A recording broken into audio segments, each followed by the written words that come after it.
¿Cuándo llegaron los Ashaninka en esta área?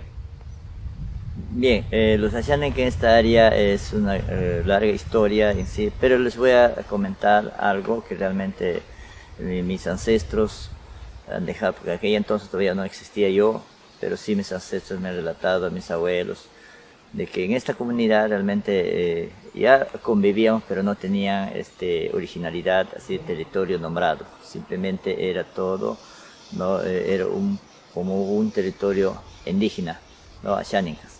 Pero dentro de ello convivíamos también con la familia Yanishas, pero mayormente nosotros éramos centralizados por la comunidad, no era comunidad, sino era una aldea, ¿no? Base en Metrado, del cual también la segunda, ¿no? La segunda casa de la aldea también era en Chanchamayo, La Merced.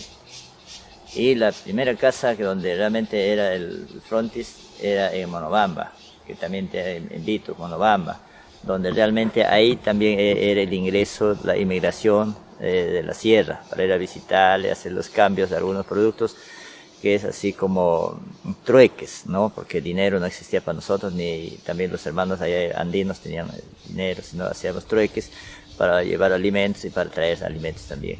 Y igual, pero llegando esta historia, transcurso los años, ¿no? En 1869, ¿no? Un 24 de septiembre fue flagelado nuestro pueblo originario, comandado por el general José Manuel Pereira Palomino, ¿no? Entonces, donde despojaron todo de Vito, Monobamba, San Ramón, San Chamayo, La Merced.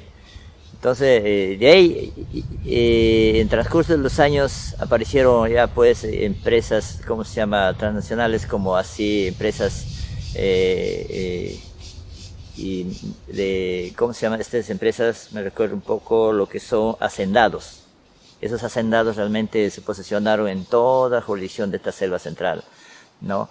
Y de ahí también entró una empresa inglesa que es la Peruvian, ¿no? Toda esta donde ahora estábamos, era de los ingleses, de la Peruvian. Entonces nuestros abuelos, para poder obtener esto, ellos pagaron en trabajo unos rozos de 10 hectáreas para poder tener este pequeño espacio, porque esto realmente era ya posesionado por los extranjeros, no era netamente de nosotros, a pesar que nosotros ya existíamos muy antes, ¿no? Pero en eso ya nosotros, mis abuelos declaran como una reserva campa. Ancestralmente se les llamaba campa, no eran Ashaninka, hasta que nos reconocen después, más después adelante, con el tema de Sinamos, por el general Juan Velasco Alvarado.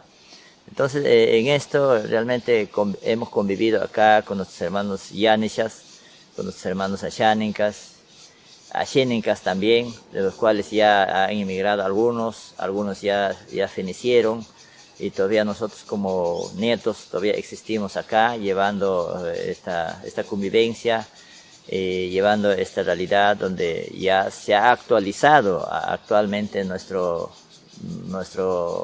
comunidad, ya con el nombre de Ashaninka y con el nombre de San Jerónimo, ¿no? Bueno, también es una historia por qué se llama San Jerónimo.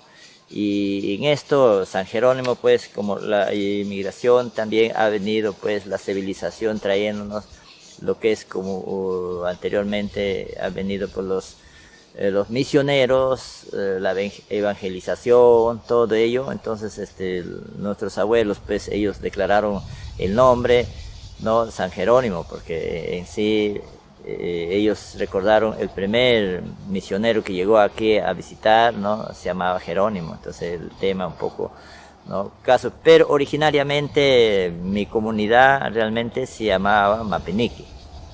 Mapinique es su originalidad nombre, pero se ha registrado con San Jerónimo. Bueno, pues los abuelos realmente no tenían en mente todo ese tema, le parecieron muy factible que el nombre es San Jerónimo, ¿no? Eso es lo que ha pasado, más o menos, mi pueblo, que realmente ahorita ya es titulado, el año 1975, ¿no? Sacó su titulación, su plano, resolución, y ahorita estamos registrados ante el registro público, reconocidos, ¿no?, esta comunidad.